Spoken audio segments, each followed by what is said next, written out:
Hi, lovely. This is Yasmin from Tiny Time Big Results. And in this week's blog, I wanted to talk to you about a fairly emotive topic. And it's the topic around your money goals. And my question to you today is this: who sets your money goals? Is it you? Do you think it's you?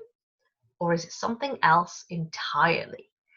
Now, the reason why I'm asking this question is because we set goals every month, hopefully, in terms of what we want to achieve financially. And you might have an annual goal, and then you break that down into your quarterly goals, your monthly goals, and so forth. But what's driving you? What's behind the money goal? And when you come to that number, is it really your number? And the reason why this is so important is because often in business, we are influenced by what's going on around us, by all the people around us, people talking and saying, well, this is my goal, this is my goal. And I remember when I was kind of early on in my business, and I remember saying to a coach that I was potentially going to be working with, and I said that my monthly goal was 3K. And that 3K felt really good to me. It felt really expansive, and it just felt really good. And she said, oh, really? And, put a downer on it. And it deflated me because I went, but that's my number. And she was like, no, you're not thinking big enough. You want to be making 10, 15, 20K a month. And at that time, that was just not real to me. That just felt crazy. And, that was a long time ago, but it still sticks with me to this day, this feeling of making sure that my money goals are set according to what I choose, not what is going on around me. So if you're in the online world and, if you're in different Facebook groups, you probably hear loads of people going on about like, I've just had a 20K month or a 50K month. And then you're there sitting there going, maybe you're making 3K a month, maybe you're making 5K, maybe you're even making 10K. But when you compare yourself to someone who's making 20K or 50K or more, then you'll always find yourself wanting. And the key here is to really determine, do you want to make 50K a month? Do you want to make 20K? Or are you happy where you are right now with 10K? And it's not about not thinking big or any of that stuff, because quite frankly, a lot of that stuff is said to guilt you into doing something. But if the number that you choose feels really good to you and it makes you feel expansive and it makes you feel excited, and importantly, it feels doable, it might be a stretch, but it feels doable, then that's your number. And I want you to hold on to that and don't let yourself be swayed by what other people are doing and saying.